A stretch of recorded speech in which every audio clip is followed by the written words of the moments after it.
Bonjour, aujourd'hui nous allons parler des crises d'angoisse. Ces derniers temps, beaucoup de personnes souffrent de crises d'angoisse qui se multiplient. Elles sont également appelées attaques de panique. Ces crises sont aussi désagréables que dérangeantes, sans pourtant contenir de facteurs de gravité. La survenue d'une crise d'angoisse doit néanmoins susciter en premier lieu une consultation médicale pour éliminer toute cause biologique ou physiologique. Ceci fait, il n'est pas rare que le médecin conseille la sophrologie à son patient pour apprendre à gérer les crises et le stress pré- ou post-crise. Mais de quoi parle-t-on ? La crise d'angoisse se manifeste par l'apparition brutale et souvent inopinée d'un certain nombre de symptômes intenses. Une sensation d'une tension qui monte subitement du ventre vers le thorax ou du thorax vers la gorge, une oppression thoracique, difficulté à respirer, de la tétanie, accélération de la fréquence cardiaque, chaleur, sueur, sensation d'être vidé, peur de tomber ou de faire un malaise, peur panique diffuse, voire conviction que l'on va mourir.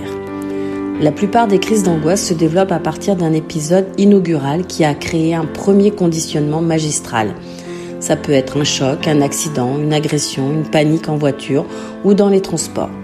Dès lors que des critères identiques apparaissent, les symptômes se réveillent instantanément. Ceci rend la vie sociale très difficile. Impossibilité à se déplacer en voiture ou dans les transports en commun, incapacité à être dans un lieu où il y a du monde ou du bruit. Dans quelques cas, la crise d'angoisse devient généralisée. Elle peut être la conséquence d'un stress qui s'est installé sur une longue période. Et ses effets se manifestent en dehors de toute cause objective.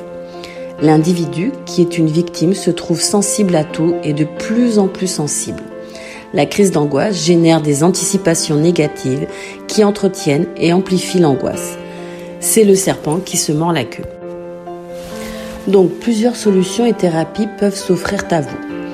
Tout d'abord, faire de l'exercice. Faire de l'exercice est un bon moyen pour vaincre le sentiment d'anxiété en faisant circuler le sang et en sécrétant des endorphines. La sophrologie.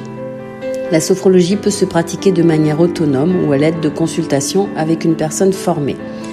Elle vise l'état supérieur de la conscience et cherche à adopter une attitude positive qui serait à la base de l'épanouissement et d'une meilleure qualité de vie.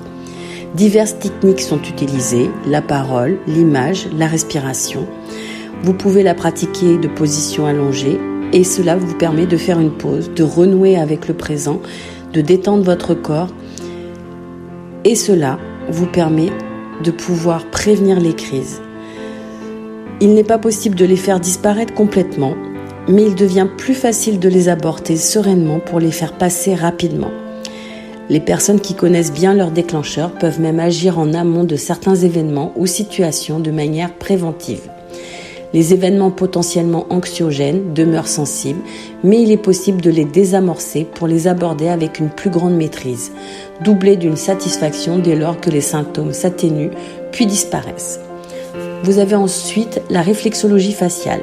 De nombreux points exercent une action régulatrice et stimulante sur le système nerveux. Leur stimulation vous permettra de réguler vos angoisses et de les gérer afin d'atténuer tous les symptômes négatifs. Vous pouvez aussi utiliser l'homéopathie, consommer de la passiflore. De nombreuses études ont permis de vérifier qu'un extrait pur de passiflore a montré que la plante était aussi efficace que l'oxazépam, un anxiolytique de la famille des benzodiazépines, pour soulager des patients souffrant d'anxiété généralisée. Cette plante peut être associée avec la valériane. Vous pouvez aussi utiliser des huiles essentielles, de la camomille noble, 2 gouttes en externe sur poignet et plexus, bergamote, 2 gouttes en externe sur poignet et plexus. Bien sûr, ne pas utiliser l'huile essentielle pure, il faut aussi la mélanger avec de l'huile d'avocat, de l'huile de coco, afin que cela ne vous brûle pas la peau. Voilà, merci beaucoup de liker. Si vous voulez d'autres sujets, n'hésitez pas à me demander et à bientôt.